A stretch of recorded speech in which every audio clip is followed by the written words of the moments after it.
Nesse exercício 17, nós temos o seguinte: sobre o átomo de antimônio, considere as seguintes afirmativas.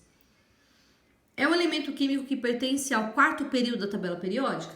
Aí vocês vão pesquisar o antimônio, que é número atômico 51, na tabela periódica.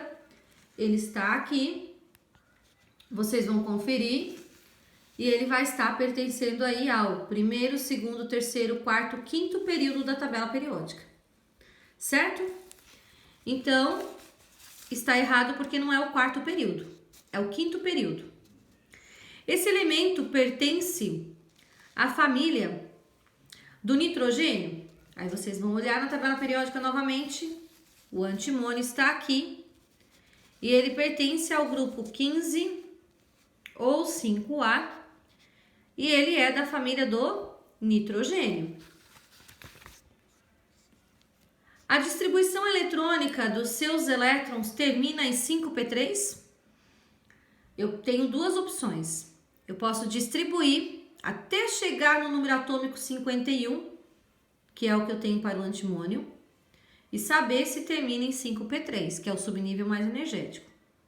Como eu posso verificar na tabela periódica, se eu tenho uso da tabela periódica. Então, olhem só, vou usar a tabela. O antimônio está no grupo 15 ou 5A. Ele é do quinto período. Ele é representativo, sempre que forem elementos do grupo 1, 2, grupo 13, 14, 15, 16, 17, 18, que é a classe A da tabela periódica, nós temos os elementos representativos. Aqui ele termina em P. Então, se são elementos que terminam em P ou S, os representativos, o número de elétrons na camada de valência é o número do grupo. Então, olhem aqui comigo. Ele é NS2 e NP. É assim que fica a configuração geral para ele. Certo? Quem é o N? N é o nível. Númerozinho que vem aqui na frente. Da minha camada de valência. E a camada de valência eu represento na tabela periódica pelo período. Período indica o número de camadas. Então, eu vou ter aí como número do período o número de camadas. Logo, eu tenho a minha camada de valência, que é a de número 5. Então, vai ficar 5S2 e 5P. Como ele termina em P, vou repetir, ele é representativo.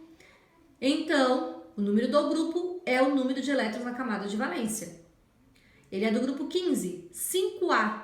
Então, tem 5 elétrons na camada de valência. 2 aqui, mais 3. Ele termina no 5p3? Termina no 5p3. Então, o item 02 que eu não havia colocado aqui que está correto e o item 03 também está correto. O elétron mais energético desse elemento encontra-se em um orbital degenerado. O que é um orbital degenerado? É um orbital que está no mesmo nível. Olha só, o elétron mais energético são esses aqui. Mais energético quer dizer no subnível mais energético. Encontra-se em um orbital degenerado? Sim, por quê? Porque os elétrons mais energéticos estão no mesmo nível que esses outros elétrons aqui, ó. Então, é 5 e 5.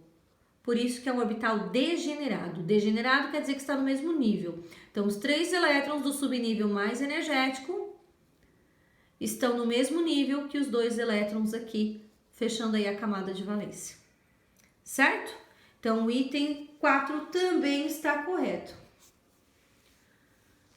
O número quântico do último elétron é 500 e mais um meio. Daí nós teríamos que fazer. Quem é o número quântico?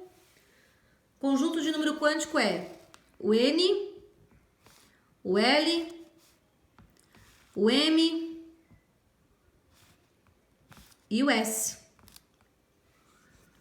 N, 5, é o nível, o número que está na frente. L, terminou em P.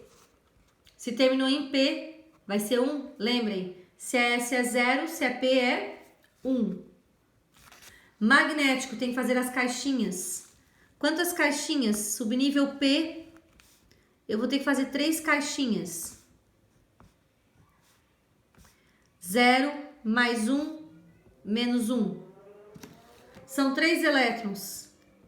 1, 2, 3, porque primeiro vai para cima e depois, se ainda tiver elétrons, volto para baixo. O último elétron ficou nessa caixinha aqui, ó. Então, é mais 1. E o S? O S pode ser tanto mais 1/2 como menos 1/2. Não ficou especificado no enunciado do exercício como que deveria ficar o primeiro elétron. Então, está errado porque o conjunto de números quânticos aqui vai ser para o elétron mais energético. Para o último elétron, como disse ali na proposição 5.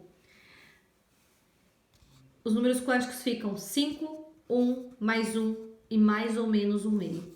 Aqui está 5, 0, já está errado. 0 de novo, está errado. E mais 1/2. Então, o 5 e o mais 1/2 estariam corretos, mas o 0 está errado. Ok? Itens 2, aliás, 2, 3 e 4 estão corretos. Alternativa A.